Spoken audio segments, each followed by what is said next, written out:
प्रधानमंत्री आवास योजना के तहत बनी मल्टी में आवास दिलाने के नाम पर दर्जन भर से अधिक लोगों के साथ 14 लाख रुपए से अधिक की धोखाधड़ी का मामला सामने आया है।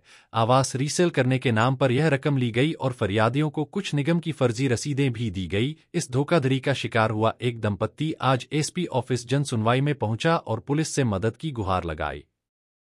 फरियादी की शिकायत पर पुलिस ने मामले की जांच कर कार्रवाई का आश्वासन दिया है। मामला ग्वालियर के हजीरा थाना क्षेत्र के 4 शहर का नाका इलाके का है। यहां रामनगर में रहने वाले मुकेश तोमर का विनोद तोमर नाम के व्यक्ति से संपर्क हुआ था। विनोद ने खुद को खाद्य विभाग का कर्मचारी और अपनी पत्नी को निगम कर्मचारी बताकर भरोसा दिलाया था कि सागरताल इलाके में निर्मित प्रधानमंत्री आवास योजना के तहत बने कुछ आवास रीसेल होने हैं, क्योंकि जिनके नाम पर आवास आवंटित हुए हैं उनके द्वारा राशि जमा नहीं की जा रही है। मुकेश सिंह को 2.5 लाख रुपए में आवास मुहैया करने का आश्वासन दिया गया, जिसके एवज में मुकेश सहित अन्य 12 लोगों द्वारा करीबन 14,88,000 रुपए विनोद सिंह और उसकी पत्नी नीतू सिंह को दे दिए गए। और जब इन लोगों ने रसीद के लिए दबाव बनाया तो 20 से 20,000 रुपए की रसीदें थमा दी गई। जब फरियादी और उनके साथ धोखाधड़ी का शिकार हुए अन्य लोगों ने रसीदों की जांच पड़ताल की तो पता लगा कि यह रसीदें फर्जी हैं। मामले की शिकायत हजीरा थाना पुलिस को भी की गई, लेकिन हजीरा थाना पुलिस ने कोई कार्रवाई नहीं की। मजबूरन फरियादी जन सुनवाई में पहुंचा और पुलिस अधिकारियों से मदद की गुहार लगाई। सीएसपी नागेंद्र सिंह का कहना है कि फरियादी मुकेश तोमर और उनके साथ अन्य लोगों के साथ सागरताल में बने पीएम आवास के नाम पर रुपए लिए गए हैं। निगम के नाम की उनको रसीदें भी दी गई। इस मामले की निगम अधिकारियों से तस्दीक कर दोनों पक्षों से जानकारी लेने के बाद विधि सम्मत कार्रवाई की जाएगी।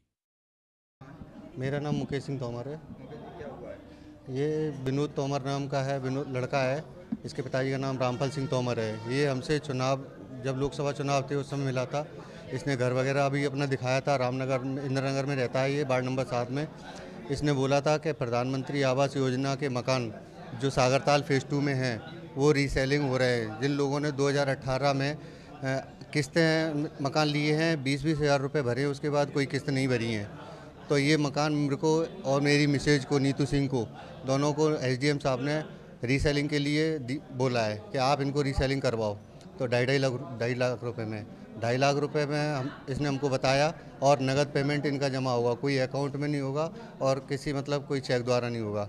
तो ये हमसे नगद, ये और इसकी मिसेज दोनों हमारे घर आते थे इतवार को पैसे लेने के लिए, तो इनको पैसे दिए नगद। मैं हूँ, मेरे साथ अन्य 14 लोग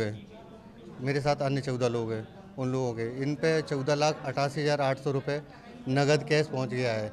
ये हमने पहले तो ये मिला नहीं। जब हमने इसे कहा कि इतने पैसे पहुंच गए तुम्हारे पास, इसका प्रूफ हमको कुछ दो, तो इसने हमको 20-20 हज़ार रुपये की डुप्लीकेट रसीदें दी, जो हमने नगर निगम में चेक करवाई तो वो फर्जी बताई गई और उसके एवज में इसने कुछ भी नहीं हमको दिया। इसके बाद जब हमने इसको जोर डाला कि हमें और रसीदें चाहिए, पैसा तुम्हारे पास ज़्यादा पहुँच गया है, तो इन्होंने कहा कि मैं कुछ दिन में करवाता हूँ। उसके बाद इसका फ़ोन लगना बंद हो गया, ये भी नहीं मिला। और जब हमने इसकी